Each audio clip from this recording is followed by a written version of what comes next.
I can see you. Haven't heard anything yet.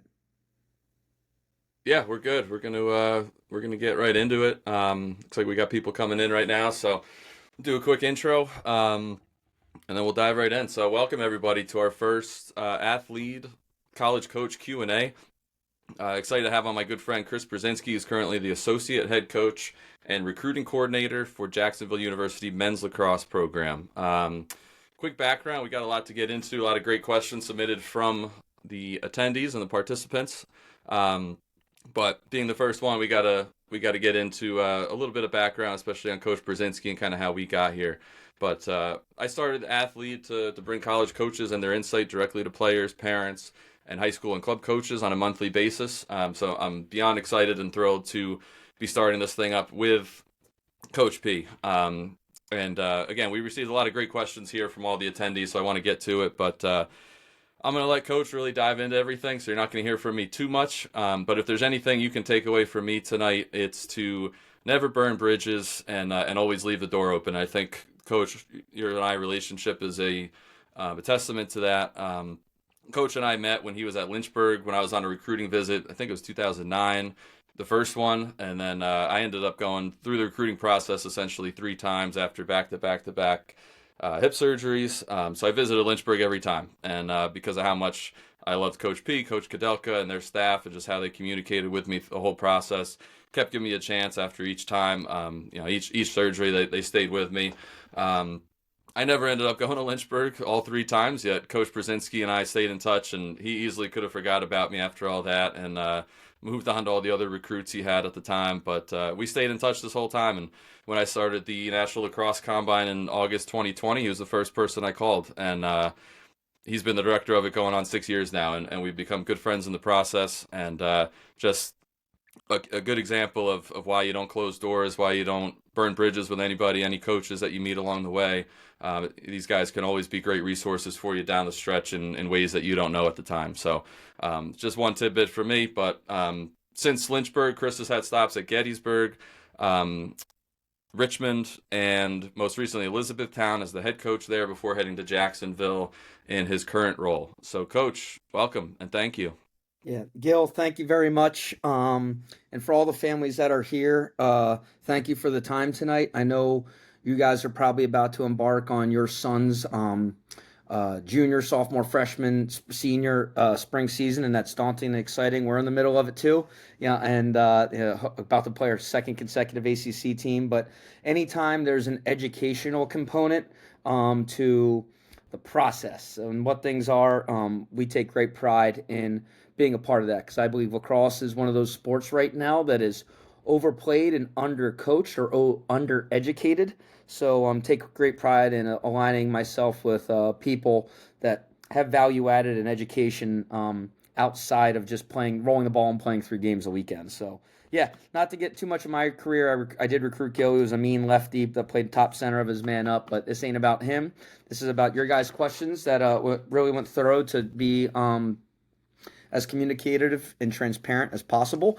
From an NCAA standpoint, families, I cannot speak to JU specific. I can just speak in generality on the the rules, timelines, opinions, and a lot of these opinions are of my own, and other coaching staffs might have different philosophies on things. But I can try to touch on a bit of every level from when I was a head coach D3, assistant D3, assistant D1, recruiting coordinator now in D1. I'll do my best to try to touch all avenues of this recruitment in our sport. Awesome. So just a couple things before we start, everybody. There is a chat feature in here that if you do have anything that comes up on the fly, any questions or operationally with the program here, if you're having problems seeing or hearing anything, and if you do have any questions on the fly, you can throw them in there. We'll do our best. We have a lot of great pre-submitted questions from everybody that we need to get to first, but if anything comes up kind of while you're listening to Coach, you want him to elaborate on anything or any just new questions that formulate from what we're talking about. But we'll start with the pre-submitted questions. If you have anything else, you can throw it in the chat, and we'll do our best to get to it all. But we're going to start with kind of just a recruiting process overview. We had a lot of the similarly worded questions come in, so we're going to try to touch on everything as best we can. We did kind of put some questions together that were very similarly worded, so to start, Coach, can you just walk us through kind of the general recruiting timeline from where a player should start or a player and his family should start that process? We have people down through 2029, 2030s, even kind of everybody's thinking about playing college lacrosse, obviously, from a young age. So they want to get into it as soon as they can. And obviously, there's rules about communication between coaches and players, but obviously, players and parents can start that initial process early on, right? So, can you just kind of walk us through what you would advise players and their parents in terms of where they should start their process and kind of just a general timeline? We're going to dive into a little bit deeper in a little bit, but just a general overview. Yeah, with a broad brush on general timeline, the big date that everyone has circled starred and on their calendar would be that September 1st of your junior year for the Division One first available contact period. And that kind of puts a like Christmas Day, for the first way to the school can outreach the student athlete or the potential student athlete. PSA is what compliance would call it. Um, Division three, they do not have any boundaries on when they can reach out to you. So kind of the general outline is you're going to play, you're going to develop, and all of a sudden the summer going into your junior year is when there's a great deal of focus on who that next group of guys are. Now, every institution is different at the Division One level. Some might sprinkle around to some younger fields just to get a first look. Some might not worry about the September 1st explosion of contact. I would say my advice is start the process with the consumer, and the consumer is you, the student athlete, and you, the parent. I hear so many stories of, oh, I just want to go D1. Well, there's no consideration of where that school is or what majors they offer. Like I would say focus on questions that are big school or small school. Is it do they have the intended major? Is it within an hour from home or is it a flight away from home? Everybody in their own living room and dining room table at night should have conversations about, hey, like is is this the right learning environment? Do they have the academic profile that I am? I'm a true believer of pushing back onto the families of because if you want to just play and you just want to start to sign up for every tournament and everything that you can do from the day you enter high school and expect September 1st doors to open for you, but you haven't really done any of your narrowing of the funnel of what is the best fit, then that September 1st can be very, very empty. Realistically, there's 100 to 150 kids out of the 4,000 to 10,000 in the market that are there. So I like to look back a little bit of my process. And my first question, if I even do reach out to someone on September 1st, I'm gonna ask, why did you want this phone call? Like why are you interested in Jacksonville? And if they say, oh, because there was a sick YouTube video, I'm like, okay, well that's one thing. But do you know how many students we have? Do you know how many do we have your intended major?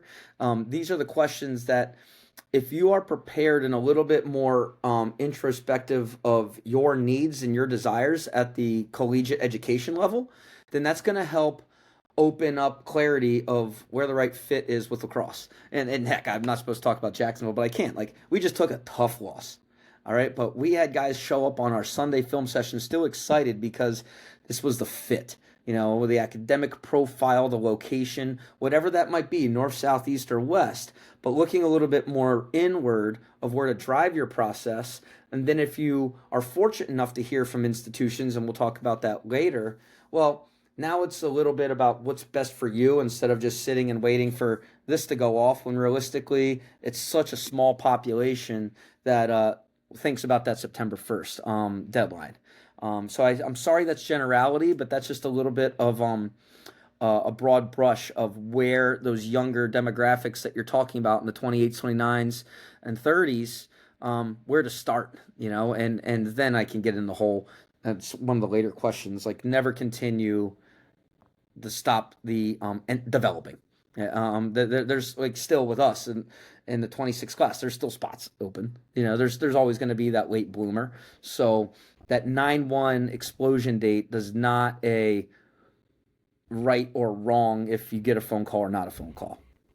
For sure. I think obviously when we have some questions later about social media and all that, I think that plays a big part into this, and the pressure kids feel when they start seeing kids posting their commitments, posting even just the fact that coaches reached out to them on 9-1, and somebody else is seeing that who didn't, and they could end up somewhere great, and they end up at their home and where they should be. But I guess the next question, looking at kind of year to year, and you touched on, that 9-1 for juniors, when they hit that point, that's 2026s right now, who are a few months removed now from that 9-1. 2027s are starting to ramp up towards that 9-1.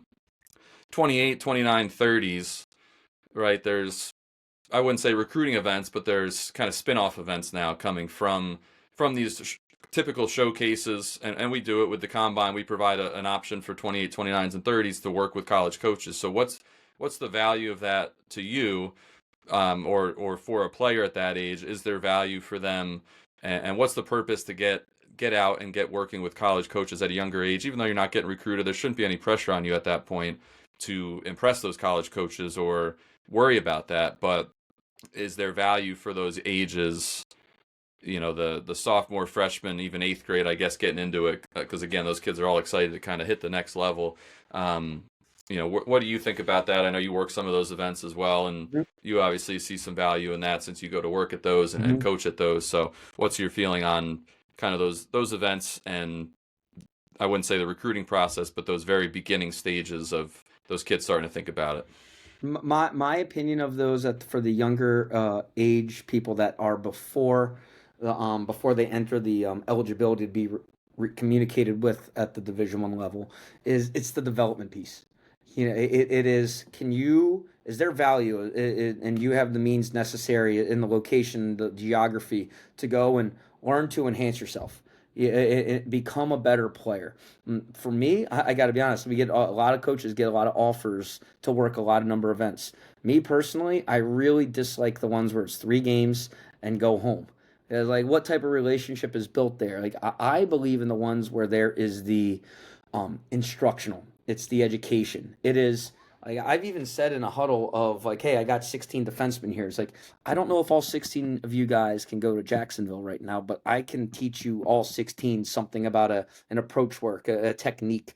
And so I do think if you can marry and you have the means necessary to, hey, you're in town at this tournament that your club is playing 3 games with, and you're getting used to, you're conditioning yourself to play 3 games in a day when you're going to have notes taken on you later. But then couple that with the development piece, or if there's a coach if there's an institution that is your number 1 outreach dream school, and that ability to maybe introduce yourself, make a connection with that coach, that in 2 years later, if the phone does ring, like, yeah, you know what, we worked together on June 20th at Blandair Park, because there's a million events there. But it's the development piece, I think, and then it's the introduction of what it's like to be coached at the highest level, and not to get too far ahead of this. I said this at the last event that I got to be a part of. I said, how many of you, there's about 100 guys there. I say, how many of you are in a regimented workout program 4 hours a week with a dedicated strength coach he's like as hard on you as a coach as your high school coach is? Like, one guy raised their hand. All right, how many of you have to compete for your starting spot at your club or your high school level every day, Monday through Friday before a Saturday game? Like, 2 guys raised their hand. How many of you have 5 to 12 hours of mandatory study hall hours with a academic coach or an assistant coach embedded in your week outside of practice? Nobody raised their hand. How many of you want to play Division 1 lacrosse? Everyone raised their hand.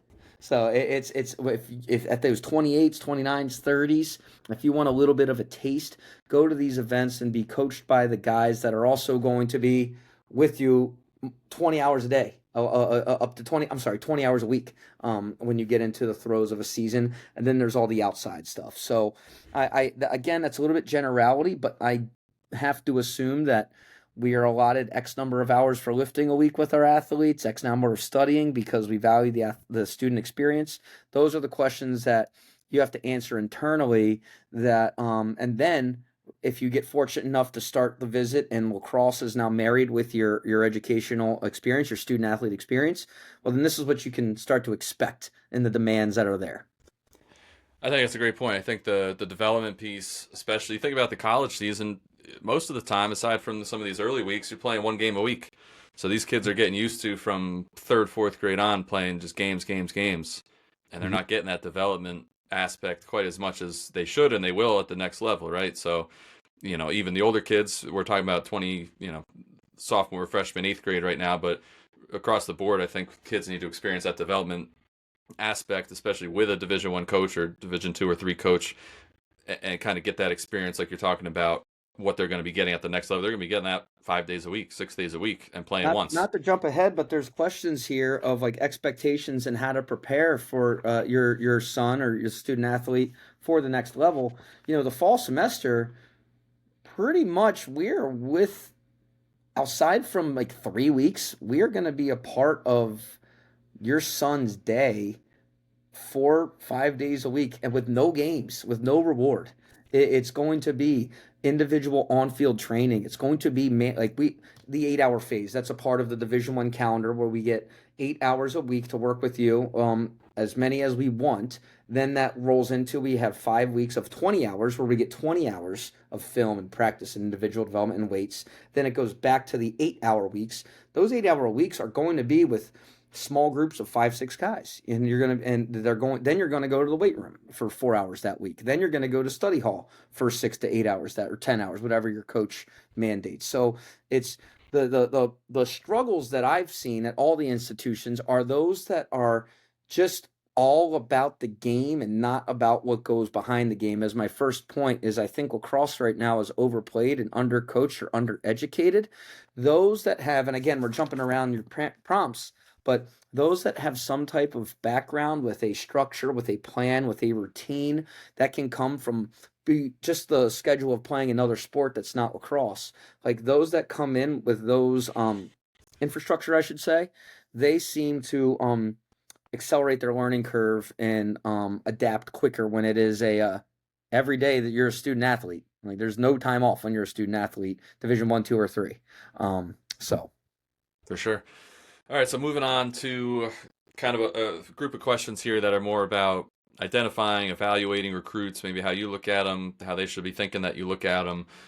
What's the most important factor when identifying players you want to recruit? Maybe things that you look for in a recruit versus some turnoffs or red flags. So this is one of my least favorite questions ever doing this. So full transparency to Gil and the 32 people on this call, because every coach is different, and where some are value size and athleticism over skill, some value skill over speed, some value where what type of pedigree you're coming from the high school level. So that is literally going to vary, not only program to program, but staff to staff. So But we're what I gonna would we're say, gonna keep this question in monthly now, and we're gonna ask every coach, and yeah, that's we'll great. I'm develop glad a I little set the chart. bar for you.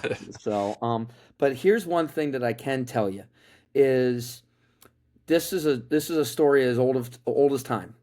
Um, I can go and see a young man that really emotionally moves me. He plays with the compete. He obviously stands out in front of his peers. Like when you get to the recruiting process, moms and dads, it is a lot easier for me to cross off a name and go to the other 100 that are on my list than circle a name.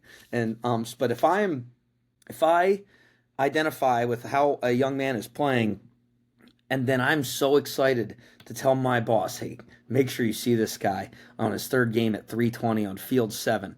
And then our staff allocates time, and then that young man, he can, if he just doesn't show the compete, if he just doesn't have that motor, like guys drop balls. All right, guys miss shots, goalies let in goals, face-off guys lose face-offs. Your highlights never have that. But when we are live at that recruiting event, and it's the compete, it's the fire. Of course, you have to have some ability catch throw. Like that's your ticket to entry, ticket to the conversation. But what separates you, that really elevates those that maybe get the phone call, maybe get the text message, is that motor, that drive. And I hate painting the thing with a broad brush, but like can't speak on Jacksonville. Like we had a fight at practice today because and just because guys were going so hard after the same ground ball, and one got checked, the one checked back, and it's just like, hey, everyone broke it up, but like that's the expectation a lot of times on the field, not every day, you know, and this is not football, but like when we go live, the expectation is that you are playing for something bigger than yourself, and you can't get away with not having your best foot forward when you sign up to go to that event. Like, it breaks my heart sometimes when I travel the summer because I'm so blessed that this is my job to travel the country and find these guys. But there's sometimes I see a guy for I've seen him 8 out of 11 days, the same events that I'm going to. He's on game 22, and he's a shell of himself when it gets time to when my boss or the decision is made between him and somebody else, and he can't even walk. Like it's you got to if you sign up for that event, if you sign up for that showcase, if you sign up for that tournament, if you make that all-star game, part of the preparedness of being your best self, that's really what gets you in the door. A lot of great points. Anything? I guess we'll move right to the next one. Multi-sport athletes. It's been a hot button issue. I think the general consensus that I hear, at least, is that multi-sport athletes is a good thing. Yet there's still people who are either pushed or feel like they're pushed to focus on one sport. And obviously, we're talking about lacrosse here. Um, the general consensus, like I said, it seems like everybody relatively agrees that I talk to on the college coach level and at the higher levels is they want to see multi-sport athletes. Yet there's parents or players who feel like they need to concentrate on one, whether it's internal pressure or external pressure from a club or high school coach saying, "Hey, I need you at this in the fall or the winter or whatever." So from your standpoint, when you're recruiting a player, you don't know at first look at a player if he's a multi-sport athlete or not. But as you get deeper in the process, is it a pro or a con if he plays multiple sports, or if he's focusing on lacrosse year round and doing box in the winter and doing a full fall slate in the fall, or do you evaluate that, or is it kind of case by case? I if there's an elite athlete out there that only plays lacrosse, he's not going to be shunned because he does not have Right. a multi-sport background. But a little bit going back to the first part of the question of the general recruiting timeline, where you see every Division One coach in the summer before we can contact that club or high school coach, and one of the first things that will be asked is, what else does he do?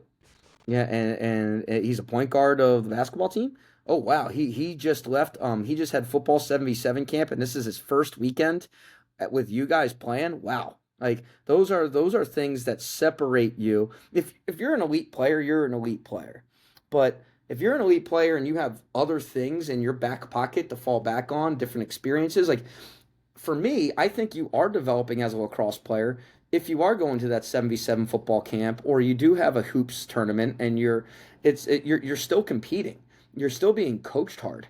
I think some of the success stories I've seen is that football guy that's has a old school guy with a lip in on the football coach coaching the line screaming at you. Well, that's actually preparing you for a hard Monday at the Division One, Division Two, Division Three level. So I'm a big believer of what experiences does this young man have to fall back on when things get hard, because college lacrosse, it is hard. Whatever the level, like there's coaches that are out there all summer working to find the right fit, and then there's players that are invited to that program, scholarship or not, that want the same thing as you do with minutes and win-ins and accolades, and you're competing for those spots. So I look at even farther than the multi-sport, which I think is a huge buzzword, in my opinion, it's a turn on. But I also, he works at a restaurant, or like his family fosters 10 kids. Like it just what is different? Like what are things that you have in your back pocket that separate you? You're a black belt in karate, or you started a nonprofit for underprivileged children. Like damn, like this guy is a little bit more organized and maybe a little bit ready for that hard November day when you've been beating the crap out of your roommate for a month and a half, with no game as the reward. So I'm a big believer in what are the things that diversify the young man. I like to ask this question at recruiting events too, parents. It's like, how many of you are lefty attackmen at this recruiting talk? And like, 20 raise their hand. And it's like, typically, and again, I'm speaking in generality, a school is going to recruit one or two lefties at the most for that class. So like right there's 10 Division One programs. Yeah, yeah. So if they take two out of the guys that rose their hand, so that means there's about only 60 other guys. So what's going to diversify you? Yeah, elite players, great, but the elite players that have more stuff, I think is a huge attraction to coaches. I think that's a great point. I think that's not talked about enough. I know I've never heard that said from another coach before, but You were raised on a farm and played yeah, guitar. yeah, you So, bring like that up. I identified with you. No, moms and dads, like that's a true thing. Like what attraction? Like because if we just want to go on what we circled and starred and who had goals and assists at the tournament, but like this is a relationship where even on the bad days, even after a really tough Saturday loss, like we're together. So what commonalities? And this is something that you as the consumer, going back to my first point, is what are traits that coach has, or what are the questions he's asking that make it a better fit for your son? It's like Gil, for example. Yeah, he played guitar. He lived on a farm, and he played mean. Like he was not afraid to inflict. Like didn't care about throwing the extra check, and so like that gravitated to Chris Perzinski. Now, like another coach at another level, like he might get excited about different things, but the more things you have, the more opportunities you have to separate yourself for whatever the right fit is. I think something just as a high school coach, a few years at the high school level, watching my own players make these decisions if they're going to continue playing football or basketball or soccer or whatever it is. When they come and tell me, "Hey, coach, I'm quitting football to focus on lacrosse," as if I'm going to be excited about it, my first question is, "Okay, well, what else are you going to do?" And is it going to be one of those extracurricular things? If you don't want to play football and you don't love that, that's fine. I'm not going to force you to play football, but what else are you going to do with your time? And their media, That football athlete, that hockey athlete that might need ice time at 6 a.m. His alarm went off at 4:45, and right? he's got to take 20 minutes to put on gear. So Like that's that is better preparing you for college than it is. I shoot 3 days a week. right. The first answer is, "Oh, I'm going to lift, I'm going to run, I'm going to shoot, whatever." It's like, okay, if you're going to create a 6 7 day regiment where you're going to be in the weight room like a Division 1 athlete and have a mix of weight room, track, turf field, and you have a 7 day regiment, you're following from September through March 1st, then great. But a lot of high school kids aren't going to do that. So I think it's putting yourself in a sport or extracurricular activity. It doesn't have to be a multi-sport. I think that was a great point you made there. What are you going to do in the fall? What are you going to do in the winter? What are you going to do in the summer if it's not that sport, right? So I think those sports naturally give you or those activities naturally give you a Structure. a structure, And right? you're That gonna that you and need at the you're next working what level. you have, even at the Division 3 level. You're going to have a structured week.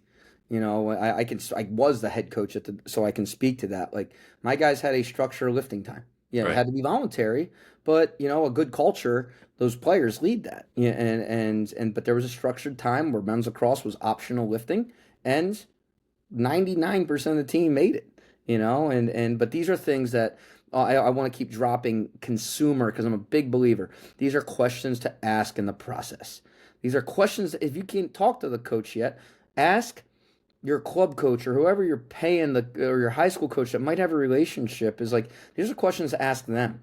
It's just like can you find out what the schedule's like? Like can you find out like what the team GPA is? Can you find out like what the academic support is? Like use those resources you're investing in at these camps or in playing for these clubs, and then try to get information so that you're more poignant, and then when you get to your search process. I'll take the lead on this next question here because I see the player high school club rank, or I'm from a non-traditional area team. How do I get noticed?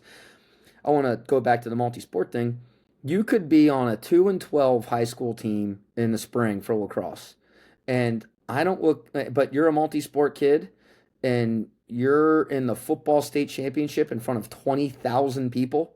Like you've been trained and conditioned like to that hot environment. Like you're on the wrestling mat and it's you and one other guy and 300 people looking at you in a smelly gym. Well, like if you are actually training in a hard and you're a ranked wrestler for like you are getting that high level competitive cauldron, that prepares you even if your high school team stinks. And I'll just take this question out of your mouth, Gil, because so we can expedite to get to some other stuff. I have never once I have never once written down the score of a club game I attended. So the ranking, No, never looked at it. Never looked at the ranking of the recruit. I've never pitted one recruit against the other that I saw with my own eyes based on a third party ranking. Because I work at one institution and I feel like I have an idea of what the right type of fit would be, and that's where I go. And the ranking or the win loss, it does not reflect that. If that makes sense. Absolutely. And I think that kind of segues into our next topic, our next string of questions here with showcases, prospect days, club team events, high school team events, overall exposure opportunities. You and I both know there's a ton of options out there, Mhm. right? There's a million showcases. There's individual prospect days at universities, overnight camps. There's clinics that college coaches might be working for a couple Yep. hours one day. Um, these all cost a lot of money. So, and we're, beyond cognizant of that, and we understand that as in my field and your field as a coach. And so, with financial constraints on families potentially, how should families and players prioritize these events? I mean, if they can only go to one or two a year, or one a year, or a couple of summer, a couple of fall, however it is, there's going to be some limit on it at some point. What Yep. would you say, advice wise? How should they prioritize these events? I have a strong opinion on this, and I think parents, Gil, ask me to speak because I kind of just shoot it from the hip and tell you how it is. Those prospect days. How do I handle? My kid just played a weekend event and he got 50 invitations to a prospect day.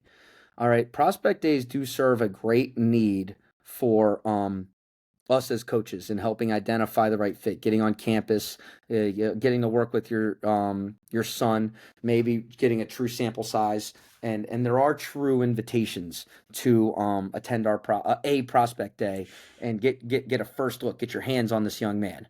Um, there's also a part of the prospect day where there's an unpaid volunteer that grabs the book, puts in 300 names, and then just shoots random general invites.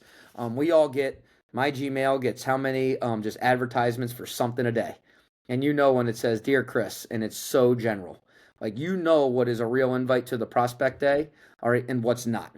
You know that if I call a club coach and say, "Hey, listen, I really loved what I saw. If he has a mutual interest in us, get down here, play in front of my boss and our offensive coordinator, and like we can see if this is a real fit to make it happen for him." That is a real invite versus as the consumer what is stuff. But I will say this, and I do not have children going through this right now, but I would say that if I had a son about to go through this process, freshman, sophomore, junior year, we would have the conversations of what are your dream schools, what do you want to be, like what is, and if there is something that your son wants or you think is a great fit, the investment of a prospect day to get on campus, eat a meal in the cafeteria, talk to the coaching staff, and it's your dream school, it's your top 5 school, then I believe that's worth the investment because it serves as a many faceted positive in my eyes. It's being on the institution and not just blindly going to what sends you a spam email. It's also guaranteeing that you are seen by the coaching staff. So like you could play an event and your dream school isn't there.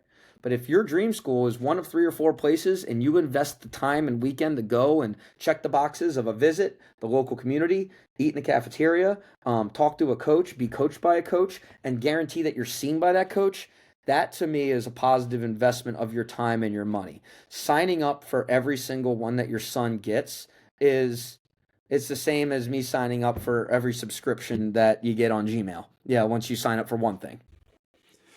I think that's a good point. I think our next question, I'm going to answer it quickly, and I want to hear this is how I've been explaining it to people who ask. And school specific prospect days, you just touched on a bunch, obviously, versus a multi school showcase, right? There's tons of these Mhm. showcases out there where there's 10, 15, 20, 30 college coaches working at, and they're going to be there. Versus individual prospect days, a lot of them in the fall, some in the summertime, but they're kind of certain windows where they overlap a lot too. And people parents I've talked to, are stressed out trying to figure out, well, there's 10 of these school prospect days on one day, and Yeah. that's for a reason because of the recruiting windows, your fall ball season, your where you're allowed to work with these players. There's only so few weekends to schedule those events. So how do you prioritize that? my general advice has been at the younger ages, as you're kind of working into it, you want to attend some of these multi-school showcases where you're going to get a lot of touches with a lot of different coaches. Because the first step is really making sure that you like the coaching staff. You're not going to explore a school further if you say, I just worked with this coach for 2 days, I can't stand him. You're not going to go look deeper into their university after that necessarily, right? So a player who doesn't know his top couple schools or top 5 schools, go to these multi-school showcases, kind of get a feel for different coaching styles, personalities, who you click with and who you don't. Like you mentioned before, you might click with somebody when you're in 8th grade and you remember them as you work a couple of years up into the process.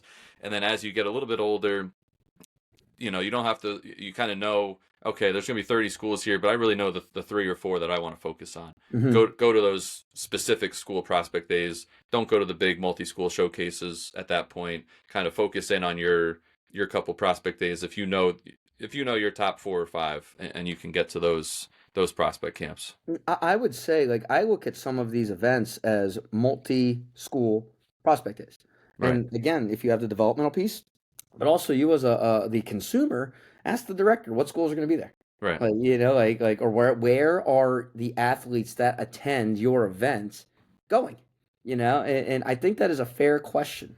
And I would argue that and this is also a little bit of a personal twist, Gil. I was a Division III athlete. I had high aspirations to go to I grew up in Baltimore, Maryland. You see the Baltimore, Maryland crabs, the blue crabs behind me. That's actually pictures I took. I don't just coach lacrosse and scream. But I wanted to go somewhere that was within state Division I, and they didn't want me.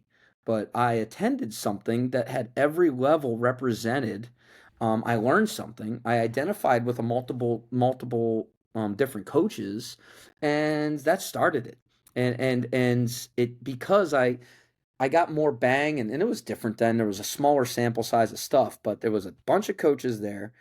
I got seen by every different level that helped me be recruited across different levels instead of just one that was focused on Division I.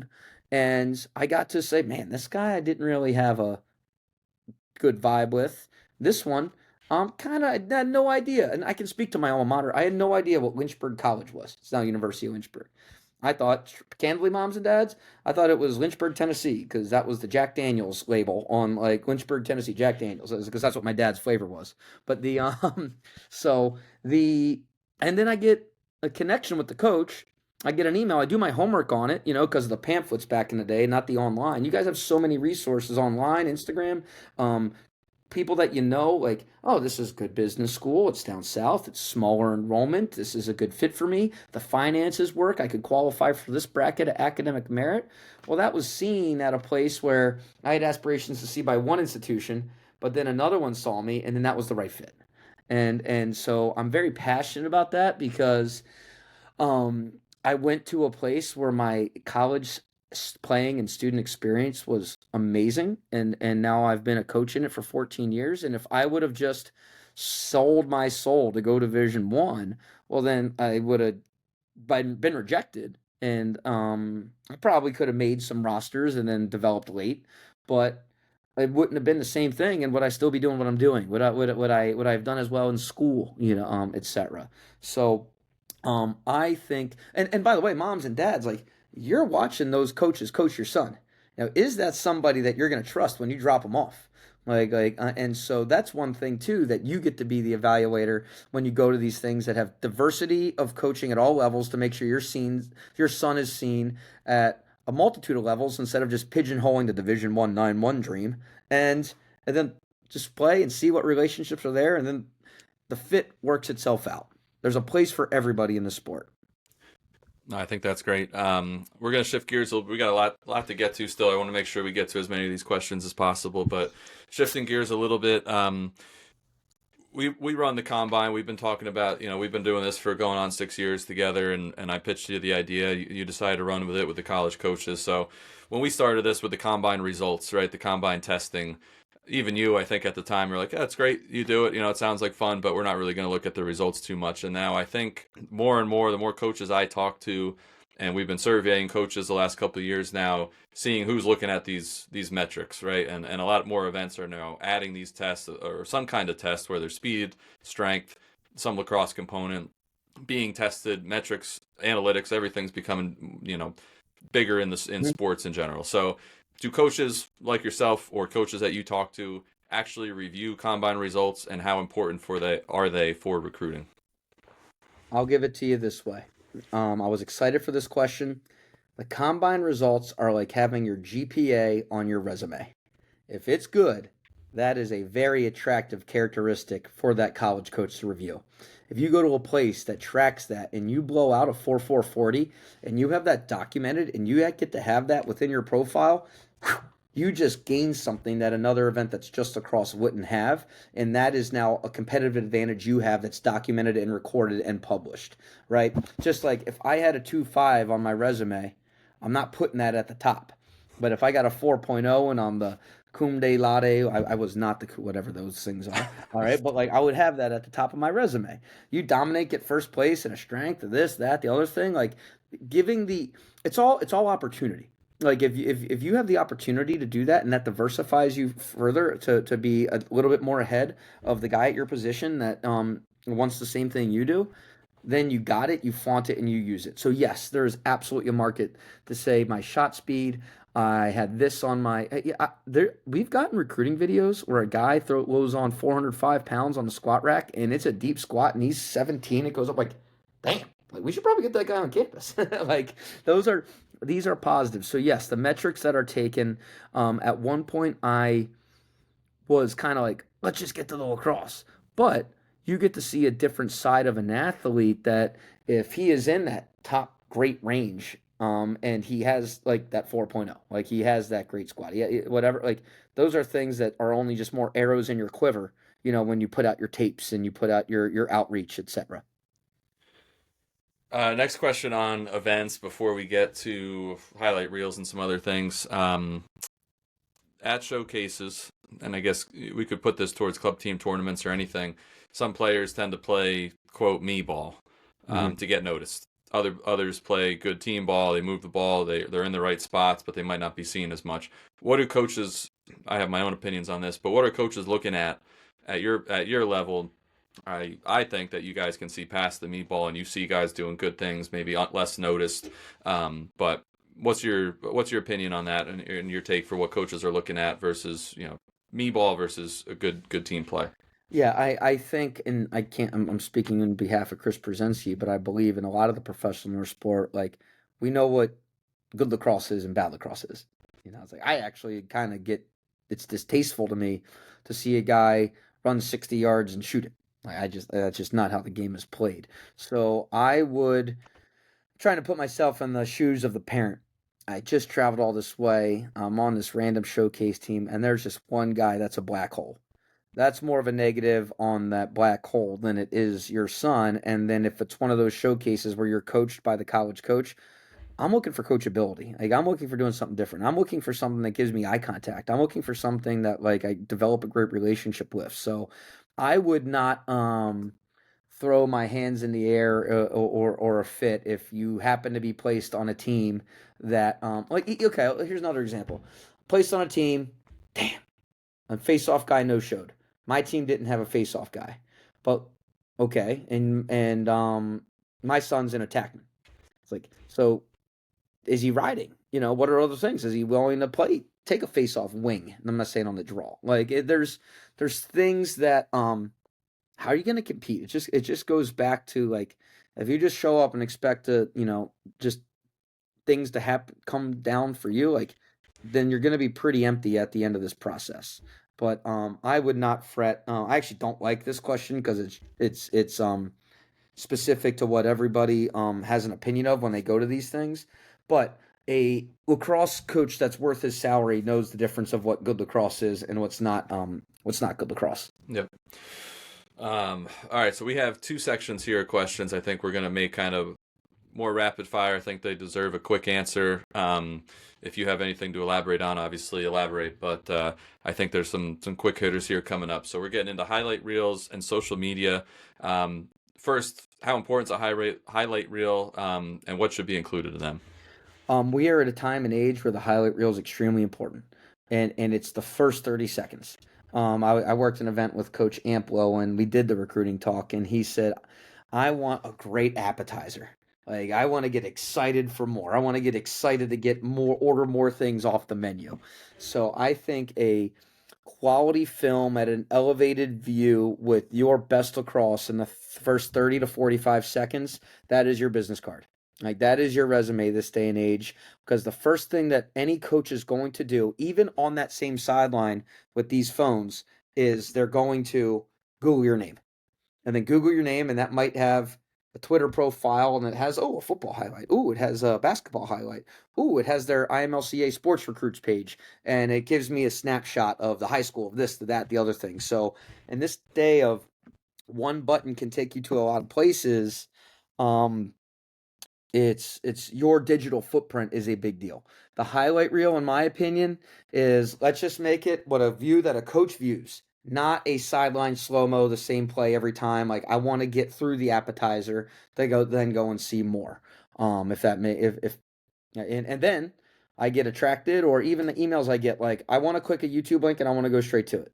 Like 100 emails a day, whatever. Like I just want to click on the link, I want to go straight to it, or I want to click on the IMLCA recruits page and I want to go straight to their link or their GPA or find their club coach's information and then start doing my outreach and doing my homework for that young man.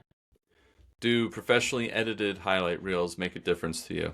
Um, I, yeah, it needs to be quality. Like I said, that first if the first 15 seconds is grainy and I don't know what's what and things like that, I I'm not seeing your son. I'm like working to see your son, and that might sound arrogant, but I need like an overhead view. Like I said, I do not need a Scorsese production and different slow mo of walking to the ball and things like that. Like I just want to get to the substance of what is your best self. And then after you show me your best self, show me the other stuff you do. If you're a lefty attackman that had 99 goals in your sophomore year, show me some riding. Show me some things that you do outside of what you do really, really well. But show me what you do really, really well. Then show me some other stuff, and just make it quality. I know who you are. I don't need to see the same thing three times. I'm not going to see a face-off guy who's a face-off, or unless it's a guy that tracks a guy down. Like what's that DK Metcalf clip where he tracked the guy down for 98 yards? Those things. All right, like show me the stuff that's going to lead me to the other stuff, and whatever means it can just be the parent view that just sits there and he just follows the ball. But like if it tracks your best self, that's good enough for us. How much do you look at social media when evaluating your crew? You mentioned you Google a name, whatever comes up comes up. So how much do you dive into that, into social media specifically, and are there specific platforms maybe that you end up on the most? Yeah, and you know what is legal? This is probably something we should have talked about for bullet point one. It is legal for me to follow your son on Instagram, or Twitter. It's like, oh damn, like, um, Gil Swenson, like follow. I want to see if he's got a highlight. I want to see what else he does. Just make sure you're putting stuff up there that grandma would approve of, and because that's an easy X. Because coaches don't want to inherit headaches, as talented as they might be. So your name is a digital footprint, and I'm gonna go on Instagram. And if you don't have it, that's fine. I'm gonna Google your name. And then if your club coach is there, I'm gonna ask him about you. But you do have a digital footprint. Just make sure it's something positive that that grandma would approve of. Moving on to kind of communication between coaches, I think we got four or five kind of quick hits here. When can players start making unofficial visits? Unofficial visit. So Division 3 anytime. All right, and then for the September 1st of your junior year. Okay, so that is going to be, actually we're going to change that a little bit for this next year, where it's going to be the first Tuesday after Labor Day. What was voted on in that's coming. That's coming. Hmm. But it's that's when you can take, if you're not of that contact period age, you can take a visit anytime, but that coach cannot give you a tour. That you cannot meet. So we have people pop in our facility all the time. Hey, just want to stop by and see it. I'm like, thank you. This is our field. You can watch practice over there, but I cannot give you a tour here. You have to have a admissions tour or a self-guided tour. You can do that starting your freshman year.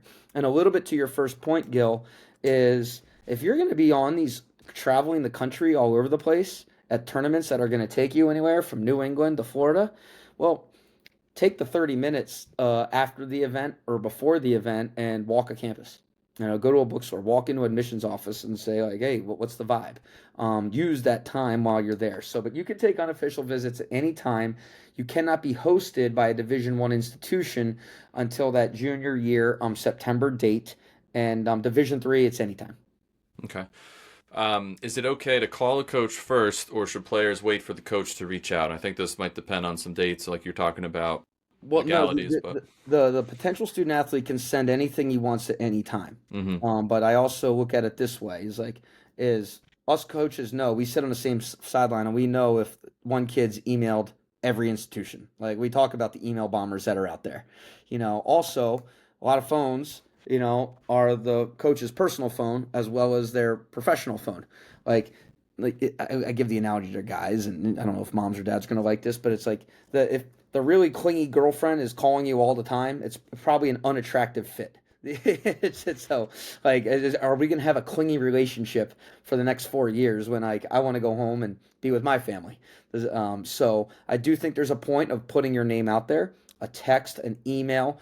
I would say it's probably more effective, Gil, where if you have a club or high school coach that has a relationship with that club, with the college coach, have him shoot a text, hey, John is really, really interested. Do you have legitimate interest for him to take that visit? Use those resources and network that you're investing in at the club level or a showcase level, whatever it might be, to expedite your time and money correctly. But there is a point of overdoing it, and I think we have some of this stuff. If a coach stops responding, should the player follow up? If he's ghosting you for a reason. They might not be ready to commit right there. You have the onus, you have the freedom and opportunity to say, Coach, you are my number one school. Am I part of your future or not? Please give me an honest feedback. If you want honest feedback, be willing to receive honest feedback. That coach could say, yes, Gil, you are one of three on our top list right now. We have an offer out to player X, and depending on if player X or receives or not, you are a next phone call. I think the quality coaches that are out there in this industry would be that honest and would be that personal with the feedback, but it is okay for you to ask that question. Or, like I said earlier about prospect days, you get something from JU, all right, Director Swenson, is this legitimate? And Director Swenson has ties to people that he's networked with, and yeah, it's legit. Like, we want him here. Like, use those resources. But just, I get it. I use the girlfriend analogy to some of our guys. It's like, if you keep texting her and you keep buying her flowers, but she doesn't respond, she probably doesn't want to go on a date with you. And so and it breaks our heart. Like, but we get told no as well. We get told, hey, we think you'd be a great fit academically. Coach, no way. Florida's way too far from home. I want to stay local. Okay, on to that next guy. Or coach, my academic profile, I'm looking at this type of institution. I want a big school. I want a small school. We get told no, and I think it is okay for the consumer to, if they're not getting the responses they want, asking the very blunt question of like, where am I on your recruiting board? How many people do you want at my position, etc.? Where do I fall in line?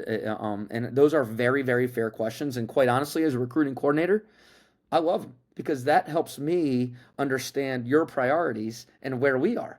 Because if I'm sending a kid a bunch of texts and he's not replying, but I have this young man that's pretty darn good as well, but maybe not as what I thought would be great, but he really wants to be in our institution, well then that's a fit for us.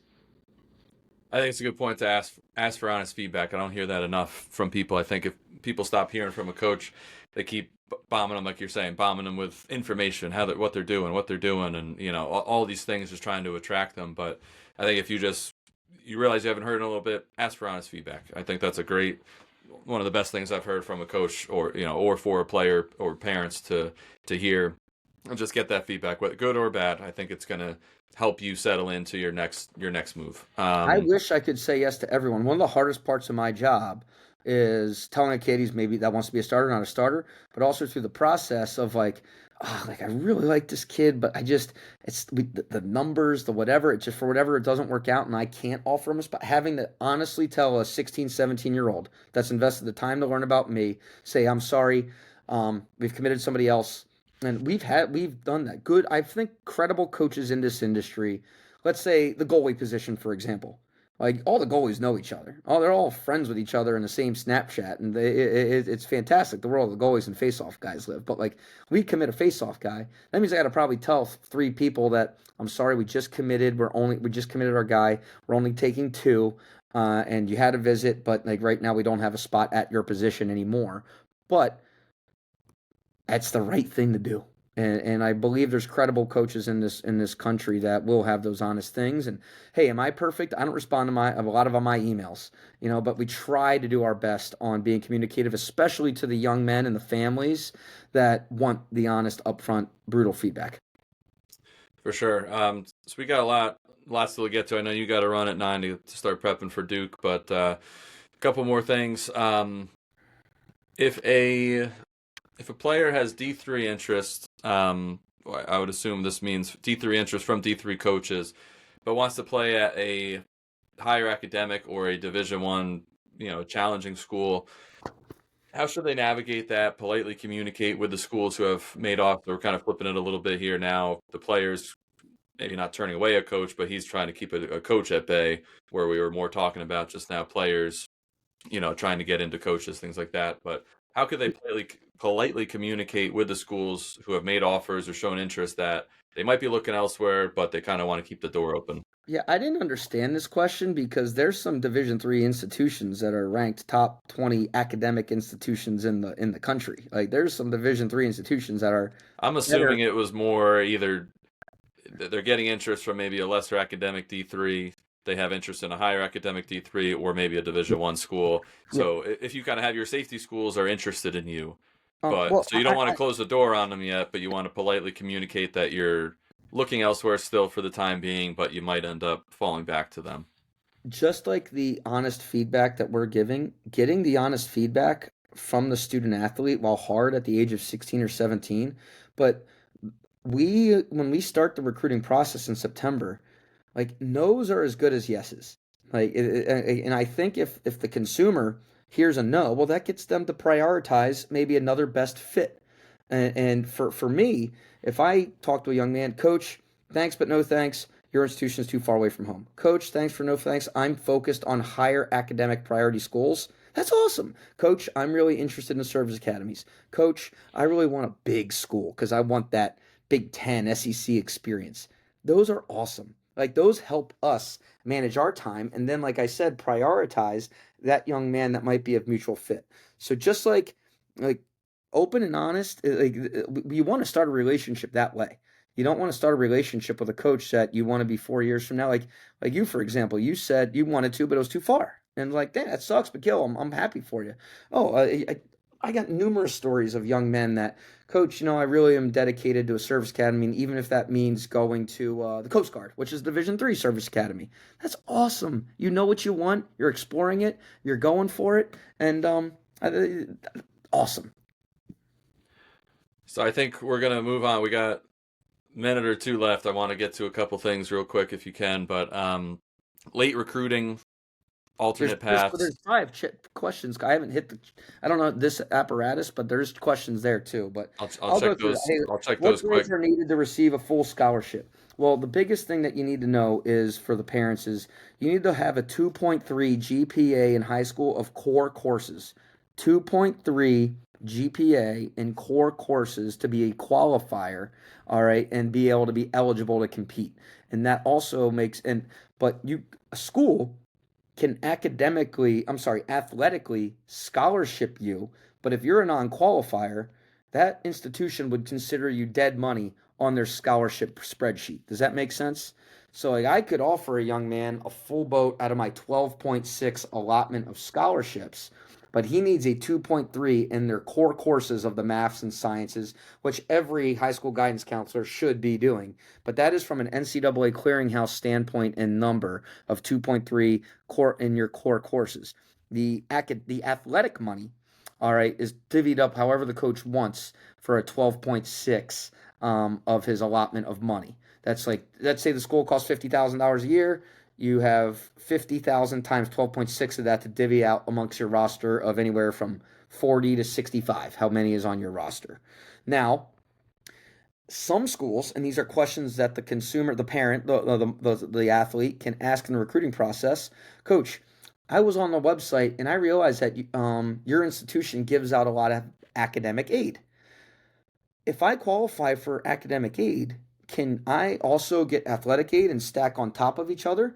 Some schools can do that. And that way, if and by the way, all money in Division Three is academic aid. There's more academic aid out there than there is athletic aid right now. All right, so that school, that young man could qualify for 30 grand, and then get another 20 grand from a college coach, and now that $50,000 price tag is at zero for tuition. Division Three, some places have great academic merit packages, and you can add financial aid packages on top of that. So that is the full scholarship is I think a misnomer. There's some type. Most people are on a combination, or they're on financial aid, or they're on But the GPA, the 2.3, is what you have to do to graduate out of high school, and then be able to compete your freshman year without having to retake summer courses, etc. So before we go, I'm just looking Yes, through. scholarships can be used for graduate school. Okay. I can use athletic money to help support a grad student. Um, a player hasn't been recruited in their junior year.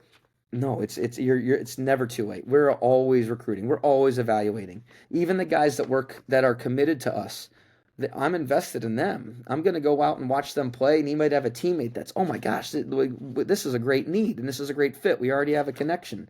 So in the 2026 class is wide open.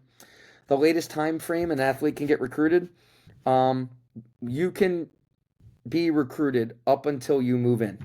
Like we I can't say this, but Jacksonville has taken a guy that after he graduated high school, he took his first visit and he started. So those storylines are there. Um, we talked about committing a little bit, so I want to get into the who's here of the audience that's left that's committed the time listening to me. I want to try to be here for them, and I'll take as long as it takes. Yeah, the only question I think in the chat was D2. The D2 timeline more so, I believe, follows the D1 timeline, correct, in terms of Yes, the recruiting dates, compliant, all that kind of visits, things like that. D2 follows more D1, correct? correct. Yes. Okay. Um, so I got two questions left for coaches. We got some coaches here who are looking for Great. some more I coaching would advice. shout out Andrew Watts. I had the pleasure of having it. If he's still on, Andrew was one of the toughest captains I've ever had at any level. I know he said he was going to be on. So, Andrew, I know you're going to lead your men well this year. But thanks for entertaining old Coach P again. You touched on a bunch of these already, so I'm going to jump to our last question. Somebody had a very coaching specific question: drills or concepts that you can work with your team on to improve transition, unsettled offense, getting the ball moving quicker. Oh man.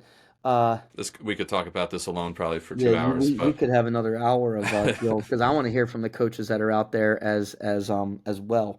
But the I'm reading it again. I think anything like we do a lot of. I can't talk about if it's not recruiting. I believe in a lot of two ball drills. Like we do a lot of 2v2s, 4v4s, and the second ball makes it a 3v2 or a 5v4, and that's that quick whistle. It's anticipatory. It's beating the whistle is something that we talk a lot about. Even in your part whole, especially I started my career as a high school coach. I'm very proud of that. Before I got in, I was in the private sector.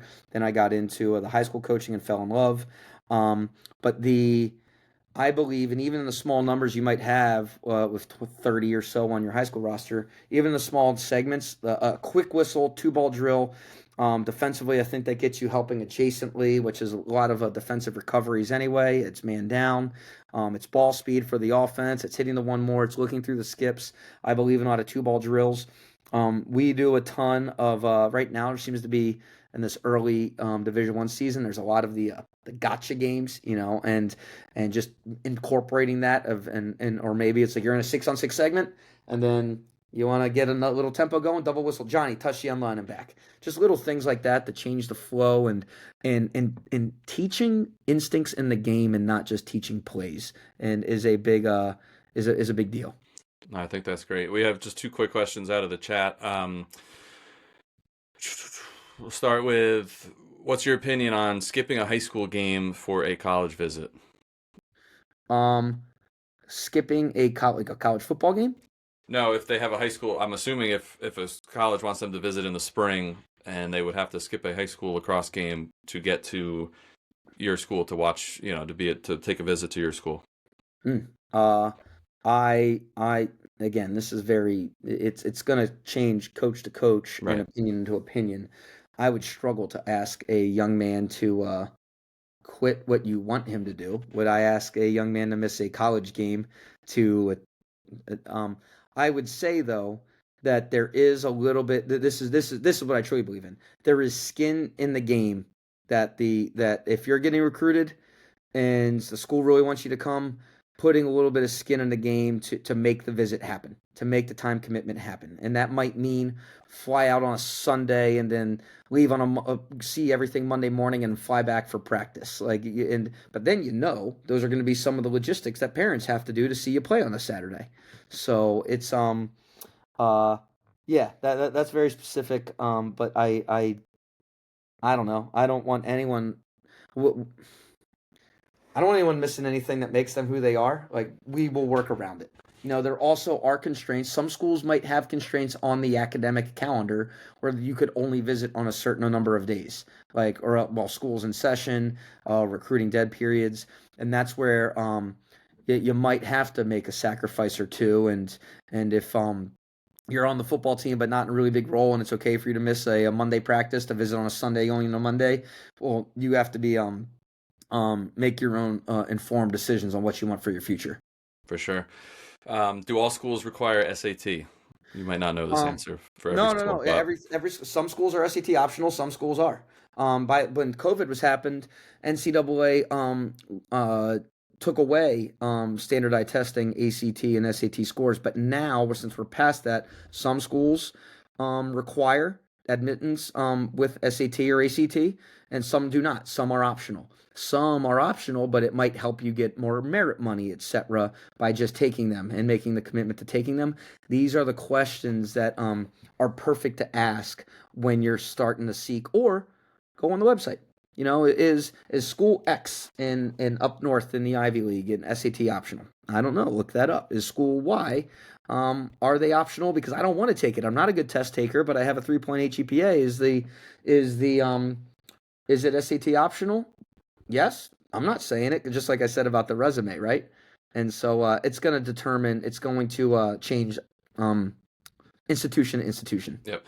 All right, last one. We touched on this a little bit before, but you specifically have a preference of where you look at recruits from club team tournament, high school season, or showcase prospect camps? It is all a body of work. And if I don't like painting things with a fluffy, broad brush. Your families have been on the phone for an hour and 10 minutes. Recruiting never stops.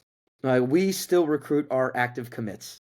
We're out there saying, like, we have found guys that have dropped out of a plane for a prospect day and didn't even know, and now they're going to be competing for us, like, in a hell of a game on Saturday.